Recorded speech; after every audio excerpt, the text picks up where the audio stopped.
Takbuhan pa rin ng mga namamalengke ang Kadiwa Market ng DA. Mas mura pa rin kasi ang presyo ng mga bilihin. May live report si Ryan Lasigas. Ryan? Dayan, Biyernes na naman ngayon at dahil Biyernes, nandito na naman tayo sa Kadiwa Store para i-attend yung mga presyo ng mga gulay at iba pang mabibili dito. Para sa mga naghahanap dayan ng mura na gulay at isda, takbo na dito sa Kadiwa Store sa tabi lang yan mismo ng Department of Agriculture. Unahin natin dayan ang presyo ng mga gulay. Ang labanos ay nasa 60 pesos ang kada kilo. 30 naman ang kada kilo ng sayote. Ang pechay bagyo nasa 50 pesos ang kada kilo. Ang cabbage mabibili din dito dayan sa 80 pesos kada kilo.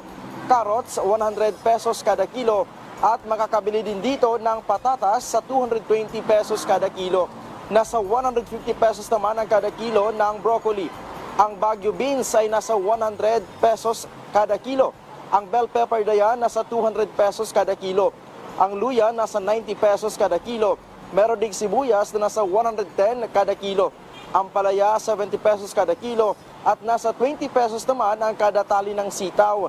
Sa mga gusto namang may sabaw yung kanilang ulang ngayong Biyernes dayan, abay meron ding isda dito sa Kadiwa Store. Ang paborito ng lahat na tilapia nasa 140 pesos ang kada kilo. Ang bangus mabibili sa 200 pesos kada kilo. 350 pesos naman ang kilo ng yellowfin at ang talakitok.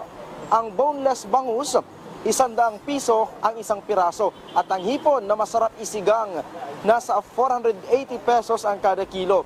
May mabibili din dito dayan na itlog sa Kadiwa Store na naglalaro mula 235 pesos hanggang 270 pesos ang kada tray. Dayan hanggang sa mga oras na tuloy-tuloy pa rin yung pagdating ng mga kababayan natin na bumibili dito at magtatagal yung Kadiwa Store hanggat may available pa ng mga stocks dito sa Kadiwa Store. Dayan. Ayan, maganda sumugod na dyan at pamili ng mga murang bilihin. Maraming salamat, Ryan Lasigas.